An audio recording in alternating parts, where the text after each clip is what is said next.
Buenos días. A continuación les vamos a presentar la elaboración del calorímetro casero y el cálculo de la constante calorimétrica. Los integrantes que conforman este grupo son los que aparecen a continuación en pantalla. Y pues mi nombre es Luz Ester Rojas y yo voy a introducir esta presentación.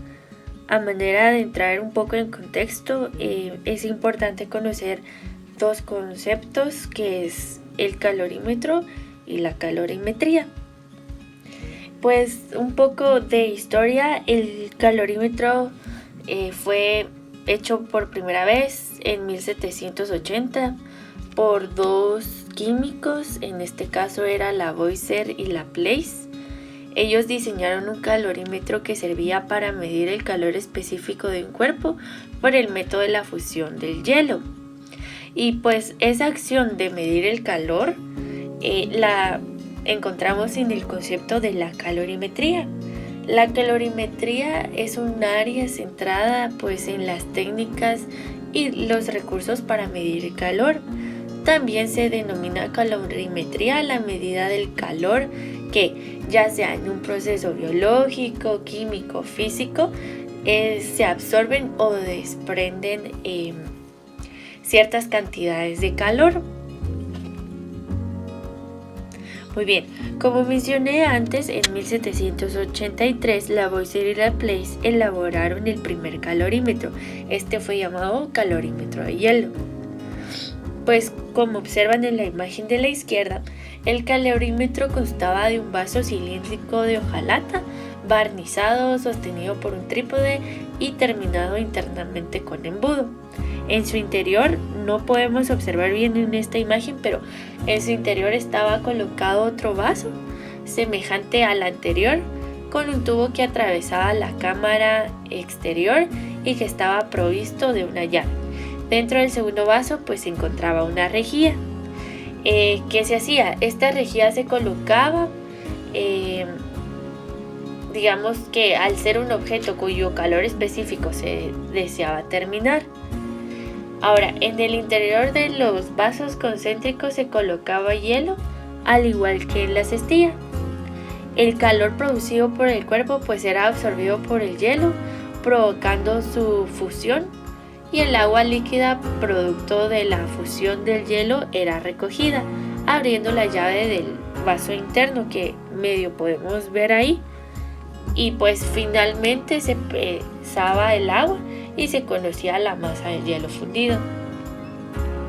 A la par de esta imagen del calorímetro de hielo podemos ver dos tipos más de calorímetros.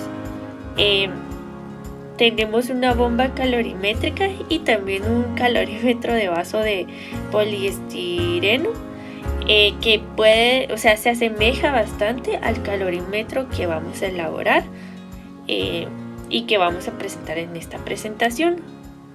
Buenas tardes, mi nombre es Sofía Caña y yo voy a hablarles acerca de la metodología de este proyecto.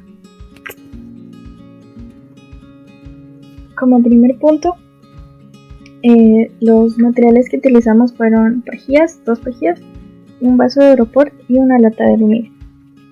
El primer paso que realizamos fue que retiramos la parte superior de la lata utilizando una cuchilla y seguidamente introdujimos un vaso de Europort dentro de la lata. Si es necesario, se puede cortar el vaso a manera de que quepa dentro de la lata. Seguidamente fabricamos el agitador utilizando dos pajillas. Cortamos una pajilla por la mitad y estas dos mitades que nos quedaron las introdujimos en un extremo de la pajilla grande. Estas mitades les doblamos las puntas para que tuvieran forma de aspa. Luego con foamy elaboramos una tapadera para la lata, cuidando de que ésta fuera del diámetro correcto. Y perforamos tanto la tapa del vaso de Europort como la tapa que acabamos de elaborar con foamy para poder introducir el agitador y el termómetro. Así se vería la parte interior de nuestro sistema. Con el vaso está abajo, no podemos verlo porque tiene la tapadera encima, y introducimos el agitador. Otro punto importante fue que forramos la lata con foamy para evitar la pérdida de calor. A la izquierda tenemos un esquema de cómo se vería nuestro sistema por adentro. Tenemos el termómetro en uno de los agujeros, el agitador de pajillas en el otro. Aquí tenemos el vaso de aeropuerto donde vamos a colocar el agua, y afuera tenemos la lata forrada con foamy. Esta es la imagen de cómo nos quedó nuestro calorímetro. Posteriormente a su realización, realizamos la determinación de su constante calorífica. ¿Y qué hicimos para lograrlo? Bueno, pues medimos 50 ml de agua y la colocamos adentro del vaso de Duroport. Luego cerramos nuestro sistema, introducimos el termómetro y tomamos la temperatura inicial. Posteriormente medimos nuevamente otros 50 ml de agua y la calentamos en una olla a ebullición. Luego la dejamos enfriar hasta los 45 o 46 grados aproximadamente y añadimos este volumen de agua al calorímetro. Luego tomamos la temperatura cada 5 minutos y registramos la temperatura más alta a la cual llegó el sistema. Cabe mencionar que durante todo el procedimiento se debe mantener una agitación constante. ¿Y cómo hacemos esto? Pues únicamente movemos lentamente el agitador de pajillas a modo de que pueda agitar el contenido de nuestro vaso de Duroport. Resultados. Muy buen día, mi nombre es Eddie Barrientos y en esta oportunidad yo les voy a dar a conocer algunos de los resultados obtenidos tras la elaboración de nuestro calorímetro casero. Como bien sabemos, se utilizó agua caliente y agua fría para llevar a cabo los cálculos. Para ambos casos se utilizaron 50 gramos de agua, tanto fría como caliente. En el caso del agua caliente se tuvo una temperatura inicial de 46.8 grados centígrados y en el caso del agua fría una temperatura inicial de 25 grados centígrados. La temperatura final tanto para la muestra de agua caliente como la de agua fría fue de 36.7 grados centígrados en ambos casos, debido a que al final las muestras siempre llegaban al equilibrio. El calor específico del agua en este caso, bueno, en todos los casos y siempre va a ser de 4.184 joules partido grado centígrado. Para llevar a cabo el cálculo de la constante calorimétrica del calorímetro, se utilizó como principio la siguiente fórmula, la cual establece el flujo de calor o el calor en una muestra o sistema, en donde C representa el calor específico del calorímetro y delta T el cambio en la temperatura.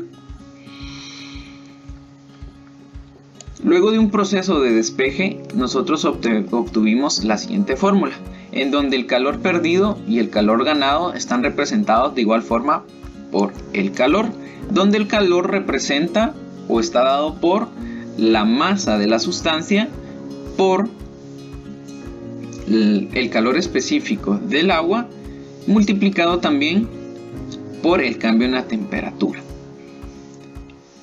Se hizo el respectivo cálculo donde los 50 gramos iniciales de la muestra de agua caliente por la constante o el calor específico del agua multiplicado por el cambio en la temperatura del agua caliente, el cual fue de 10.1 grados centígrados. Esto se restó a los 50 gramos de agua fría que se tenía multiplicado por la constante o el calor específico del agua, y esto multiplicado a la vez por el cambio en la temperatura del agua, el cual fue de 11.7 grados centígrados.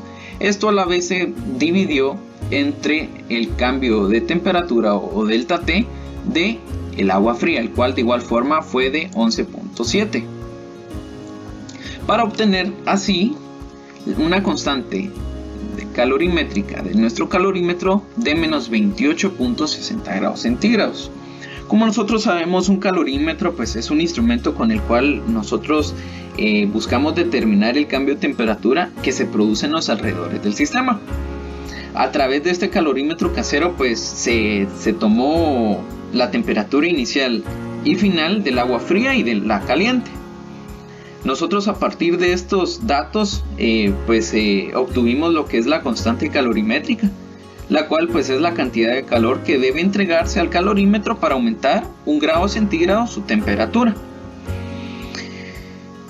Como pueden notar, nosotros obtuvimos un valor negativo en el valor de la constante calorimétrica. Esto pues debido a un error sistemático, el cual pues es un error que se origina por algún fallo en el diseño del experimento o por algún fallo pues tras la elaboración del mismo, a causa de los instrumentos que nosotros utilizamos para llevar a cabo tanto las mediciones como la elaboración del calorímetro como tal. Conclusiones. Se evidenció una pérdida de calor en el sistema propuesto, ya que no se trabajó bajo condiciones ideales al momento de elaborar dicho sistema, obteniendo un valor erróneo para la constante calorimétrica. Los cambios de temperatura evidenciados en el sistema permitieron determinar la constante calorimétrica, conociendo de esta forma la cantidad de calor que se debía de administrar al sistema para aumentar 1 grado centígrado su temperatura. Gracias.